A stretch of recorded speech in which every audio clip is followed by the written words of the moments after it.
bukan dengan menghidupkan kembali atau memelihara restan-restan matriarkat lah.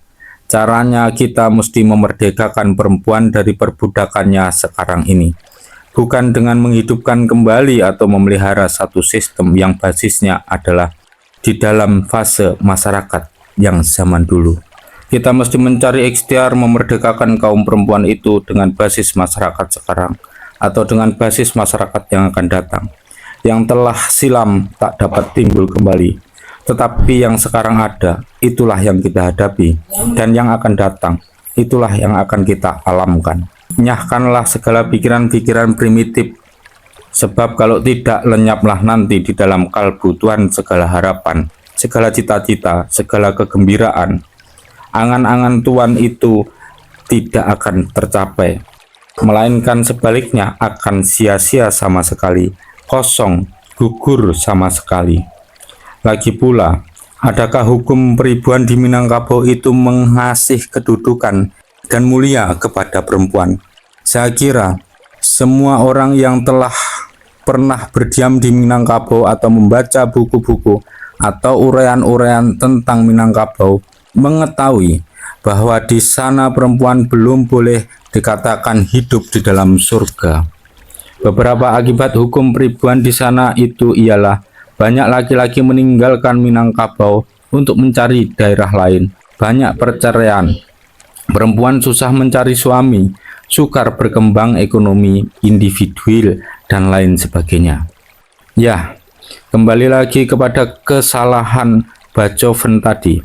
Hukum peribuan tidak selamanya mengasih kedudukan baik kepada perempuan.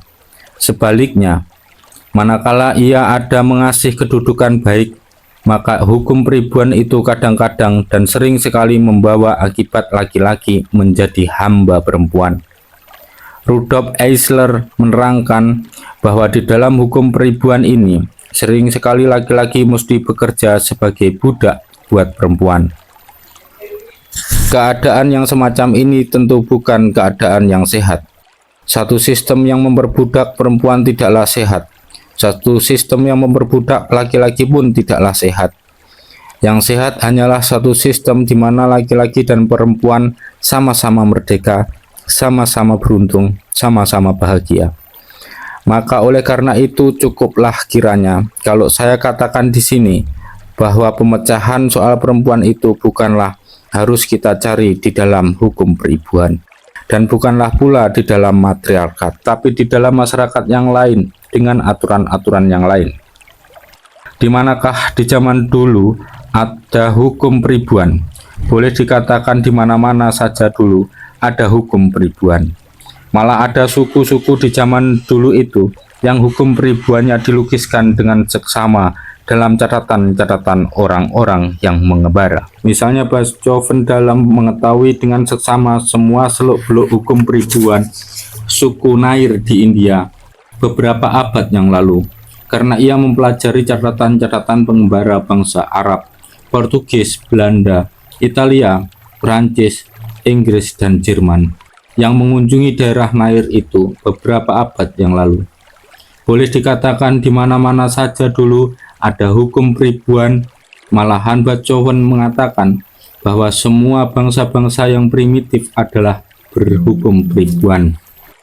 Frederick Engel pun berkata bahwa hukum peribuan itu satu fase masyarakat pada umum, pada bangsa Israel, pada bangsa Mesir, pada bangsa Punicia, bangsa Etruska, bangsa Lykia di semenanjung Iberia, bangsa Inggris, bangsa Jermania tua, bangsa Indian di Amerika, dan pada semua bangsa-bangsa di benua Asia, serta kepulauan Asia dan Oseania.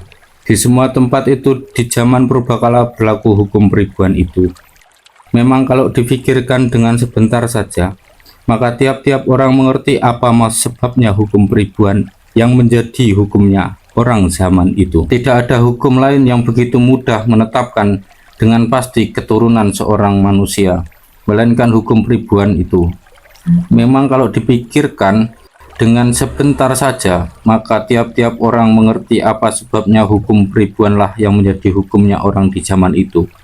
Tidak ada hukum lain yang begitu mudah menetapkan dengan pasti keturunan seorang manusia, melainkan hukum peribuan ini.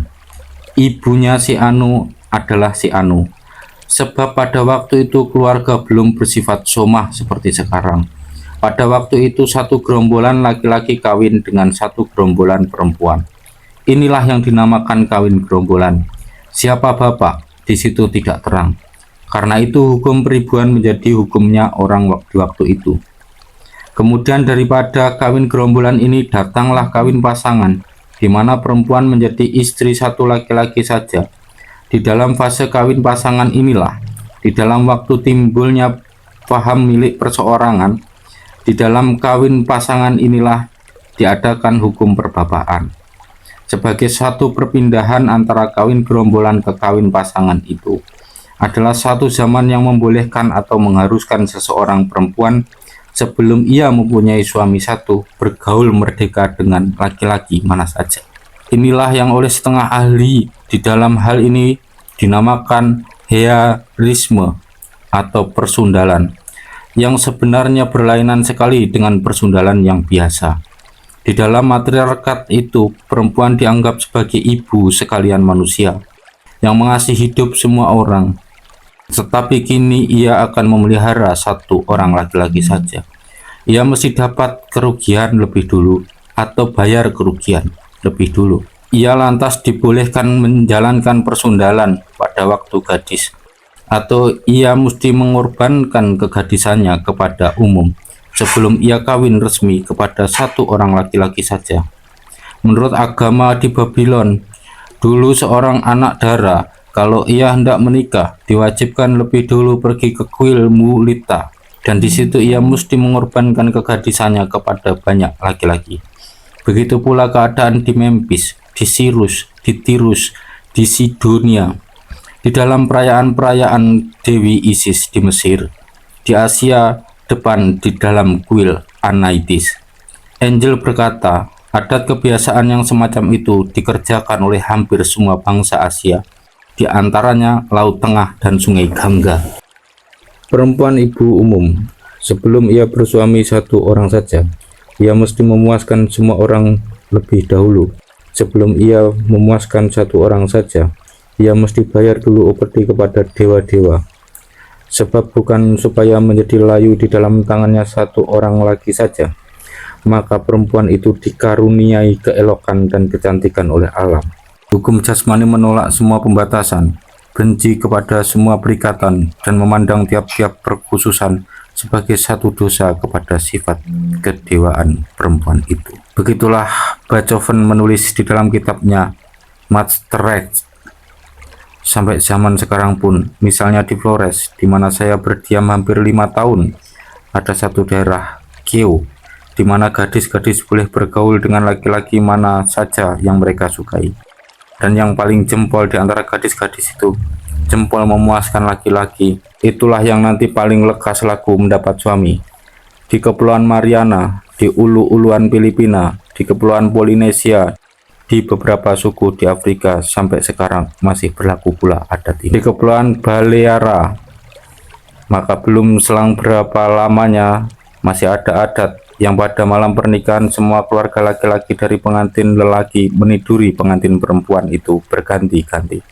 Di Malabar, di uluan India belakang, di beberapa pulau lautan teduh, kepala-kepala agamalah yang menyelesaikan pekerjaan ini. Dan mungkin juga hak malam pertama yang dulu diberikan kepada raja-raja di Indonesia dan di Eropa. Di beberapa negeri Eropa sampai silamnya zaman pertengahan masih ada hak jas primare noctis itu. Pada asalnya haruslah dianggap sebagai belian kepada dewa-dewa. Kalau dewa-dewa ini marah karena perempuan menjadi istri satu orang laki-laki saja. Dan tahukah Tuan bahwa sampai di dalam abad ke-15 di Nederland pun, menurut keterangan Murner, tamu-tamu disuguhi nyonya rumah atau putri rumah pada malam hari. Ya, perempuan ibu umum. Tidaklah pada hakikatnya ini suatu anggapan tinggi kepada perempuan itu, tetapi tidakkah terang kepada kita bahwa aturan yang demikian ini tidak baik kita pakai?